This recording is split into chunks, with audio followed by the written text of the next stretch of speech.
you believe that I could be willing to borrow you 10,000 naira, especially if you know me. Say, I know him, he's very generous. So let me go to him. He will give me 10,000 naira. Faith drove you to me. So let faith and absolute trust in God drive you to God than answers. So whether you get answer or not, God sees that you trust him and you have faith in him. That is enough reason to pray. Okay, so I promise you now, the context of application will just be presentation. So presentation means we'll just be reading, and finish. I don't want to say I promise you that we won't finish. So the sovereignty of God over creation now. Okay. This doctrine of God's sovereignty over creation asserts that God, as the creator, sustains and governs all things according to his divine will and purpose. So I'm just giving you my own definition of the sovereignty of God over creation. What does it mean? You are saying that God is in charge of his creation. God sustains his creation. God rules and controls his creation according to his will and purposes. That's what you're talking about. So can we see how does God now do this with creation? Three things. The first one is sustenance. Of course, we are talking about creation. So creation and sustenance. We've already talked about creation that demonstrated his sovereignty. Let there be, and there has been. Nobody could say, no, there cannot be. So he is the ultimate power. He is the supreme authority. He owns it. But so let's pay more attention to sustenance. God controlled his creation by sustaining it. The Bible begins with the declaration of God's creative power. Genesis 1:1 states, in the beginning, God created the heavens and the earth. And this foundational verse establishes God as the originator of all things and the owner of all things. Again, we have said this, so we'll keep rushing. Colossians 1:16 to 17 affirms the control and the authority of God over all creation. It says, for in him all things were created. How many things were created? All things. Things in heaven and on earth, visible and invisible, all things were created through him, and for him, he is before all things. And in him, all things hold together. That last part, in him, all things have their existence. Anything minus God is zero, is dead, is useless. These passages, that is both Colossians and Genesis that we saw, these passages establish God's inherent right to rule and govern all that he has made and highlight God's ongoing role in sustaining creation. We'll see more. Take for example, some example now to confirm what we have just said. God made the sun, moon, and stars to give light in the day and night, respectively, and to also mark times and seasons. This was God's will. This was his purpose in creating the sun. And the sun is still here with us. Nobody challenged him. Can you imagine a world without sun? So part of what God does to control creation, take weather for example, the sun. God has to place it far away from us and regulate it. If the sun comes too close to us, everything will be burnt. But God placed it not too far that we will all freeze, and not too near that we will all be burnt. And He's regulating the movement of the sun. Scientists can tell us whatever, but the truth is, God is the one in charge, in control. Talk about the moon, talk about the stars, and all the wonderful great things. You don't know their movement.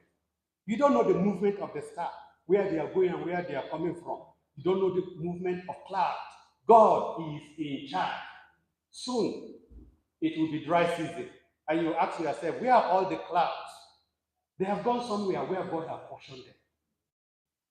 And when it is April or May, the cloud is time for duty, summoned by their creator and their maker.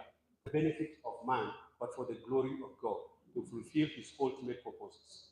That's one example, and we can see those scriptures, every word you are saying. But there was also another function. The moon, the sun, the stars, he said it's also for them to mark times and seasons.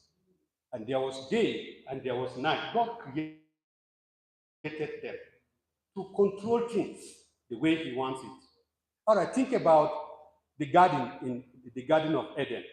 He planted a garden of all kinds of trees that were pleasing to the eyes and good for food, Genesis 2:9, for good environment and food for both mankind and animals. Who provides good environment? God. Who provides food for both man and animals? God. So he sustains. And we see it yet more, even though when it comes to Africa, I always say this when I use this piece of the slide.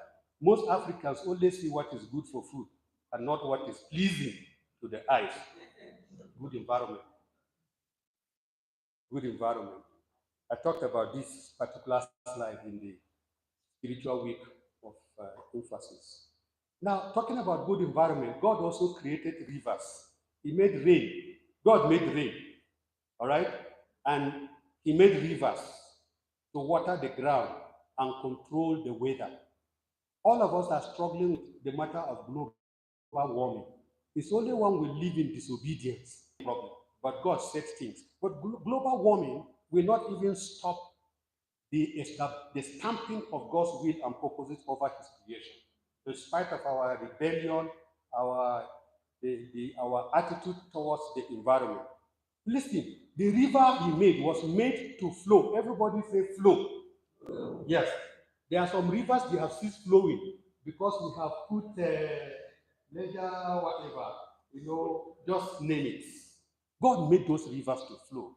He wanted them flowing as part of his care for the environment. And it flows in four directions. One was called Pishon, and you can look at it here. Well, you can see it very close. Okay, at least you can see this is Eden. If you are closer, this is Eden. So you had Pishon was flowing this way. You have flowing this way. This one is flowing towards Africa. This one is flowing towards Middle East. They are called Pishon that had gold, Gihon, Tigris, and Euphrates. The first two are all gone. But the last two are there. Tigris and Euphrates. They are still there today. And Euphrates, I used to call Euphrates the river of mercy because it flows 1,730 miles and it touched a lot of nations to give life. God's care and control over creation. God made man, after he had done all this, God now made man in his image and placed him in the garden to preserve it as part of God's sustaining plan. Why you are here is you are part of God's plan. And so, like we said, if you are out of alignment with God's plan, with his sovereign plan, then everything will not work the way it's supposed to be. So, to sum up everything I have said there, so you can see that through the acknowledgement and water, which constitute the primary needs of and trees and what have you, the garden which God planted in Eden met the following needs: conducive housing environment and weather for mankind and other creatures, healthy food for mankind and animals. And that scripture says, all kinds of trees pleasing to the eyes and good for food. The garden was God's dream for man's housing environment, God's care over creation, his creation. Quickly now, the second part when it comes to that is authority over nature. God's sovereignty implies not only creation, but also ongoing control and dominion over aspects of nature. This includes the natural world, human affairs, and even the smallest detail of existence.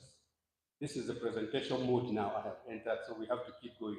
Psalm 135 verse 6 declares, the Lord does what pleases him in the heavens and on the earth, in the seas and all their depths. He does what pleases him. This verse underscores God's freedom to act according to his will without constraint, which is what the sovereignty of God is all about.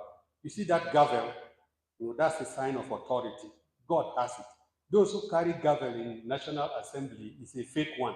The real one is in the hand of God. when God stamped that, nobody can move his leg or hand.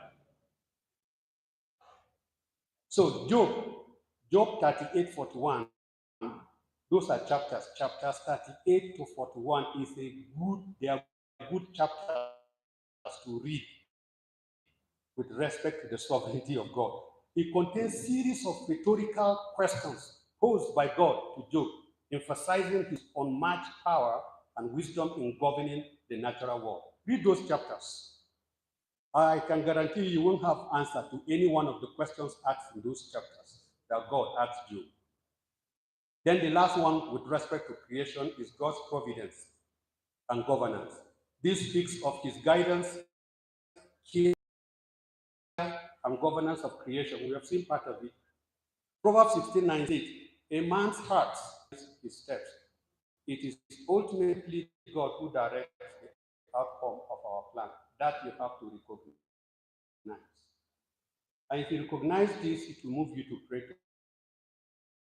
to God. It's for his divine purpose. Romans 8:28 assures believers that in all things, in how many things? In all things, God works for the good of those who love him, who are called according to his purpose.